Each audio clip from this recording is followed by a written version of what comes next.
The 30-year-old parasite is finally leaving. I won't have to cook for her anymore. Lillian K., 30, is a physician assistant at a private hospital. Her life is busy and fulfilling, yet her family has always been a shadow hanging over her. Her father runs a small video game shop, not wealthy, but comfortable enough. Her mother works as a waitress at a pizza restaurant, hustling every day to help make ends meet.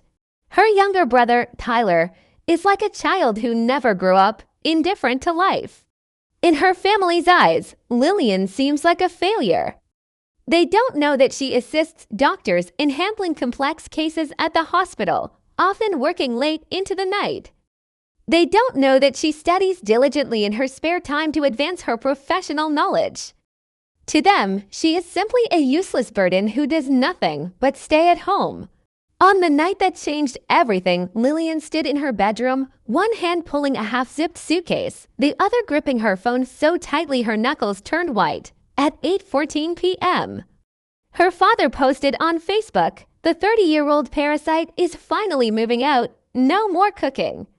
For her, he attached before and after photos of her room, mocking her living habits. Labeling it a pigsty that had been turned into a den fit for a real adult. Her brother joined in, posting an old photo of her in oversized pajamas carrying groceries.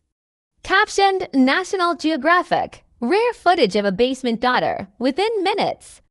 The post had received thousands of likes. Waves of ridicule from neighbors flooded in. Lillian quietly read every comment.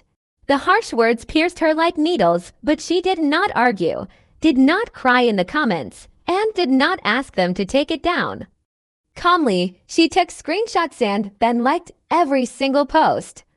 Her reaction left everyone confused. In truth, Lillian had given far more to that family than anyone realized. Years ago, when her grandmother fell ill, it was Lillian who accompanied her to oncology appointments, carefully managed her medications, and stayed by her bedside on the nights when fear overwhelmed her. Her father said hospitals made him uncomfortable. Her mother couldn't stand the smell. Her brother claimed he had a life and couldn't be bothered, but her grandmother knew who truly cared. After her grandmother passed away, she left behind important documents, designating Lillian as the key decision-maker over certain assets. To honor her promise and maintain the illusion of peace in the family, Lillian silently carried the burden: mortgage shortfalls, insurance renewals, utility bills. Her father's business tax payments, even her brother's car insurance from his part-time job. She handled them all. After moving into her new place, Lillian looked at her father's post, which was still gaining traction, and felt a chill run through her. She opened her computer and organized all the financial information related to the family accounts, the ones she had been quietly managing all along, without hesitation. She changed her account passwords, canceled automatic payments, notified the insurance company and mortgage servicer that she would no longer be the point of contact. Then she called the attorney handling her grandmother's estate. It turned out that her grandmother, worried that her son would squander everything, had established a trust for the house and the land beneath the shop. Lillian had been named successor trustee and primary decision-maker. Her parents retained the right to live in the house and use the shop, but only under certain conditions, including not harassing the trustee. Her father's Facebook post constituted a serious violation of those terms. Based on the trust agreement and the screenshots Lillian provided, the attorney prepared a formal notice. Her family would have 30 days to vacate the house. Their preferential use of the shop would be suspended, and the issue of online harassment would be addressed. When her family learned of this, chaos erupted. First came a call from her Aunt Carol, feigning concern and insisting it was all a misunderstanding. Then Tyler texted her angrily. Her father called, his tone shifting from rage to shock. Her mother cried over the phone. Lillian remained unmoved. A week later, a confrontation took place in the attorney's office. Her father wore the leather jacket he thought made him look intimidating, his face full of anger. Her mother's eyes were swollen, tissues clutched in her hands. Tyler sat there with hostility, trying to mask his unease with aggression. And Carol was there too, as always, positioning herself as a spectator and self-appointed mediator. Lillian entered the room and placed a black folder on the table. She first took out printed copies of her father's Facebook post, followed by her mother's comparison photos and her brother's mocking content. Reading each hurtful comment aloud, with every sentence, the atmosphere in the room grew heavier.